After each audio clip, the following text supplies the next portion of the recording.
बिहार की राजनीति में होने वाला है बड़ा धमाका। इस बड़े घराने की बहू की सियासत में होगी एंट्री। लालू परिवार से राजश्री आ सकती हैं राजनीति में। तो तेजस्वी की पत्नी राजश्री भी आएंगी राजनीति में। लालू यादव के परिवार से भी चौंकाने वाली खबर किसी भी वक्त आ सकती है। लालू यादव ने अपनी पत्नी राबड़ी देवी को अचानक बिहार का मुख्यमंत्री बनाकर सबको चौंका दिया था।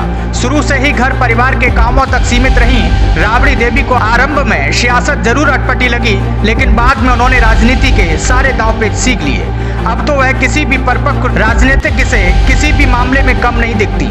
लालू खुद बड़े राजनीतिज्ञ रहे हैं। उनके दोनों बेटे यानी तेज प्रताप यादव और तेजस्वी यादव के अलावा बेटी मीसा भारती और पत्नी राबड़ी देवी भी राजनीति में हैं। अब एक चर्चा ये भी है कि बहुत जल्द किसी भी शुभ मुहूर्त में तेजस्वी यादव की पत्नी राजश्री भी सास की तरह राजनीति में धमाकेदार एंट्री हो सकती है।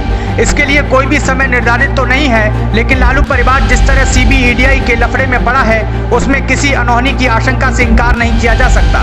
यही वजह है कि राजश्री को राजनीति में उतारने के लिए लालू परिवार मन बना चुका है। राजश्री दूसरे घर से लालू की बहू बनकर आई हैं, इसलिए वे बेदाग हैं। वहीं आपको बता दें, बिहार की राजनीति में महिलाओं की एंट्री कोई नई बात नहीं है। हालांकि राजनीति में आने वाली महिलाएं अधिकतर उन्हीं घरों की होती हैं जिनके पति या कोई अन्य परिवारीजन राजनीति में पहले से रहे हों।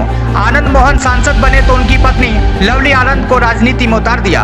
अब 3 ऐसी ही महिलाओं के नाम चर्चा में हैं जो राजनीति को अपनी रोजी रोटी का साधन बनाने को बेताब हैं। आपको बता दें, बिहार में जिन 3 महिलाओं के राजनीति में आने की चर्चा है उसमें पहला नाम रामविलास पासवान और लोजपा के अध्यक्ष चिराग पासवान की मां रीना पासवान का है। रीना पासवान जल्द ही सियासी मंचों पर दिखाई देंगी।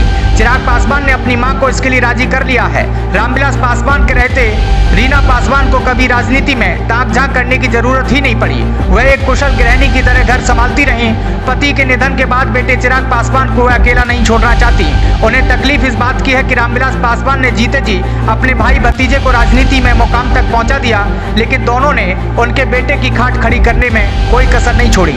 लोजपा के 5 सांसदों के साथ रीना के देवर पशुपति पारस ने केंद्र में मंत्री पद हासिल कर लिया। मंत्री पद न मिलने से चिराग पासवान अपने पिता के बरसों पुराने सरकारी बंगले को भी नहीं बचा सके थे।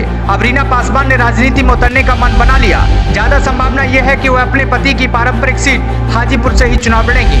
आपको ये भी बता दें, नीतीश कुमार से लड़ झगड़ कर जेडीयू से अलग हुए उपेंद्र कुशवाहा ने दोबारा अपनी राजनीतिक पार्टी बना ली है। आरएलजेडी के राजगीर में हुए चिंतित शिविर में पार्टी प्रमुख उपेंद्र कुशवाहा ने अपनी पत्नी स्नेहलता को भी शामिल किया था। स्नेहलता ने पहली बार सियासी मंच से भाषण दिया। हालांकि उपेंद्र कुशवाहा ने राजनीति में स्नेहलता के प्रवेश की बात तो नहीं कही, लेकिन स्नेहलता को शिविर में बोलने का मौका देकर उन्हें संकेत जरूर दे दिया कि वह राजनीति में उनके साथ निभाने को तैयार हैं।